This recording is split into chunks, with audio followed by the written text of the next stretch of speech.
اگر آدمی اپنے آپ کو نہ سنبھالے اور تقویٰ اور طہارت اور پاکی کے راستے پر نہ ڈالے تو دماغ خراب ہو جاتا ہے آدمی کا دنیا کے اسباب سے. اس لیے کہتے ہیں اپنے اسباب میں دین لاؤ تاکہ اس کا غلط اثر دماغوں کو خراب نہ کرے. تو اس کا دماغ خراب ہوا. انہو طغا، قرآن نے فرمایا ہے طغا، یہ حد سے نکل گیا آگے تو کہ میں خدا ہوں. یہ ہے میں خدا ہوں کا دعویٰ کہ میں کر سکتا ہوں سب کچھ. تب اللہ نے دل کو پریشان کر دیا. یہ مثال دے رہا ہوں کہ تب اللہ نے دل کو پریشان کیا اور دل میں پریشانی پڑی. اور دل میں پریشانی یوں پڑی کہ بنی اسرائیل جو ہیں ان میں کوئی ایک لڑکا پیدا ہوگا جس کی وجہ سے تمہاری حکومت ختم ہو جائے گی. یہ کسی نے سنایا اس کو، کسی نجومی نے سنایا ہو، پتہ نہیں کس نے سنایا. بہرحال ابھی ہوا نہیں ہے کہ ایسا ہونے والا ہے. اب اسے دل میں پریشانی کھڑی ہو گئی تو اس نے اپنی پریشانی کا علاج بنایا. وہی جو میں نے کہا گناہ سے علاج. اس نے کہا اگر یہی بات ہے تو بنی اسرائیل میں جتنے لڑکے پیدا ہوں انہیں قتل کرو. نقد ہاتھوں ہاتھ جس گھر میں لڑکا پیدا ہوا تو اسے مارو، جس گھر میں لڑکا پیدا ہوا مارو، چاہے کوئی بھی ہو. یہ اپنی پریشانی کا علاج اپنے گناہ سے کرنا، ظلم کے راستے سے مصیبت کو ہٹانا. یہ نمونہ اللہ نے ایک دیا ہے. تو بنی اسرائیل کی قوم بیچاری اس کے نظروں کے نیچے کمزور تھی، وہ کچھ کر نہیں سکتی تھی. اپنے دباؤ میں اس کو رکھا تھا. اس لیے کہا ان کی حیثیت ختم کرو کہ ان کے بیٹے مارے جائیں، لڑکیاں ان کی رہنے دو خدمت کرنے کے لیے. یہ نظام اپنی پریشانی کو دور کرنے کے لیے بنایا. بہت مشہور بات ہے، بار بار آپ سنتے ہیں. لیکن چونکہ یہ باتیں میرے دوستوں اللہ کی طرف سے عبرت اور قدرت کے اصول ہیں. یہ اصول کہ ہم اپنی قدرت کو مخالف راہ میں بھی ظاہر کریں گے، اپنی قدرت کو موافق راہ میں بھی ظاہر کریں گے. نظام قدرت سمجھانے کے لیے یہ قصے بتائے ہیں. اس لیے ہر زمانے میں یہ روشنی دیں گے ہم کو، ہر زمانے میں روشنی دیں گے یہ قصے. تو اس نے یہ اصول بنایا اپنی پریشانی دور کرنے کا کہ جو لڑکا پیدا ہو اسے مارو، جو لڑکا پیدا ہو اس کو مارو. ہزاروں کی تعداد میں معصوم لڑکے قتل ہوئے.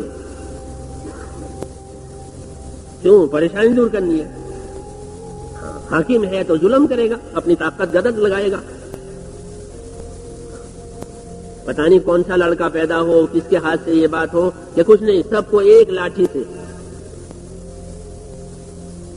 تو اس میں ہزاروں لڑکے مارے گئے بے گناہ. بغاوت ہے یہ اللہ تعالیٰ سے. تو ایسے انسانوں کے مقابلے میں اللہ اپنی قدرت کھڑی کرتے ہیں کہ اچھا دیکھو تم کرتے ہو کہ ہم کرتے ہیں، تمہیں بتائیں گے. اب ہم اللہ اپنی قدرت مقابلے پر لاتے ہیں. ظاہر بات ہے کہ جب اللہ کسی کے سامنے اپنی قدرت مقابلے پر لاوے گا تو وہ کیسے پنپ سکتا ہے؟ وَهُوَ الْقَاهِرُ فَوْقَ عِبَادِهِ. اللہ تو زبردست قدرت والے ہیں. بندوں کی کیا حیثیت ہے، مخلوق کی کیا حیثیت ہے.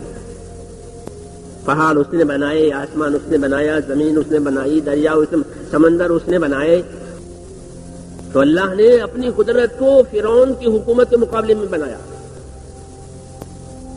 اچھی بات ہے، اگر تمہیں یہی کرنا ہے پھر ہم بھی دکھاویں گے. اپنی قدرت دکھلاتے ہیں تم کو. اور اپنے ارادوں کا اظہار ہوا، اللہ کے ارادوں کا اظہار ہوا. وَنُرِيدُ أَن نَّمُنَّ عَلَى الَّذِينَ اسْتُضْعِفُوا فِي الْأَرْضِ وَنَجْعَلَهُمْ أَئِمَّةً وَنَجْعَلَهُمُ الْوَارِثِينَ. کہ اچھا پھر ہمارا بھی ارادہ سن لو کہ جس قوم کو کمزور بنایا ہے اس نے، ہم اپنا احسان اسی پر کریں گے. نظام میں قدرت کہ تم نے اس قوم کو کمزور بنایا ہے تو ہم اپنا احسان انہی پر کریں گے اور دنیا میں بلندی انہی کو دیں گے. اور تیسرا کیا کہ تیسرا فیصلہ یہ ہے کہ فرعون کو ہٹائیں گے اور اس کی چیزوں کا وارث انہی کو بنائیں گے. یہ فیصلے ہیں قدرت کے.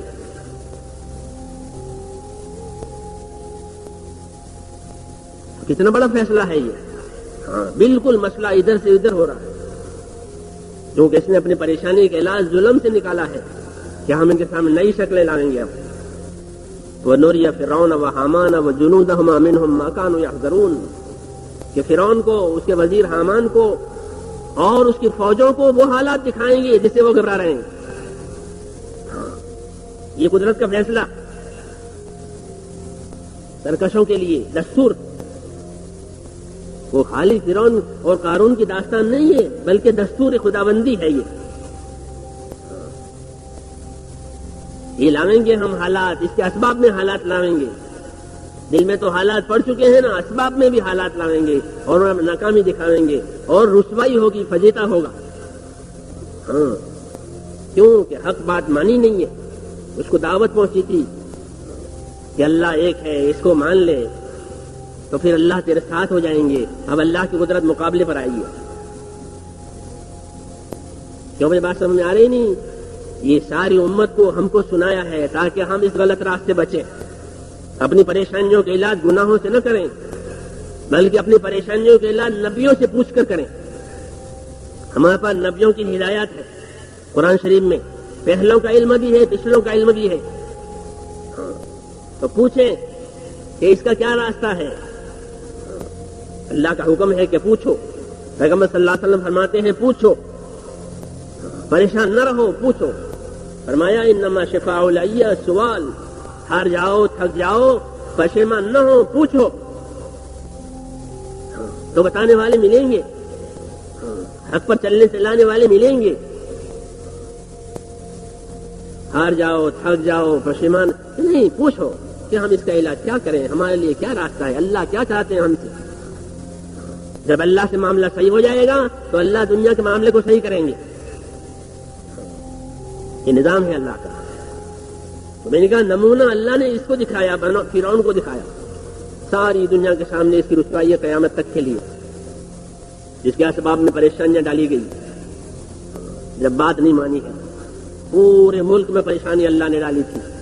یعنی مصر کے ملک میں قحط سالی ڈالی، اب اس کے اسباب میں پریشانی پڑ رہی ہے. ملک میں قحط سالی عام ہو گئی وبا کی طرح سے. کیا علاج ہے کہ کوئی علاج نہیں. حاکم کے پاس کیا علاج؟ کچھ نہیں.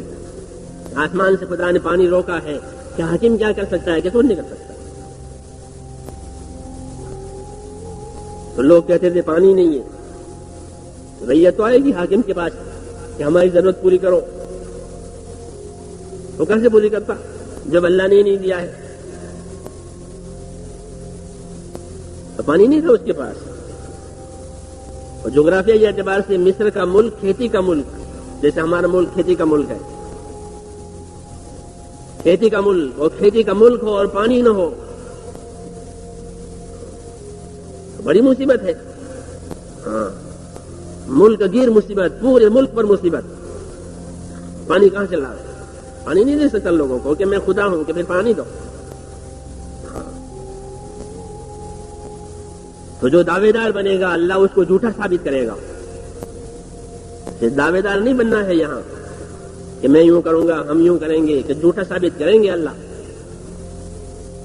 کیونکہ اللہ کریں گے اور ہم اللہ کی اطاعت کریں گے، اللہ کریں گے. یہ صحیح راستہ ہے.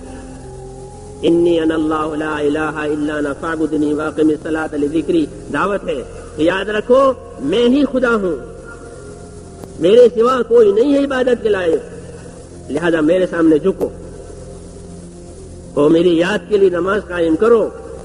یہ اللہ کا امر ہے. میں ہی اللہ ہوں، اس میں کسی کی جگہ نہیں ہے.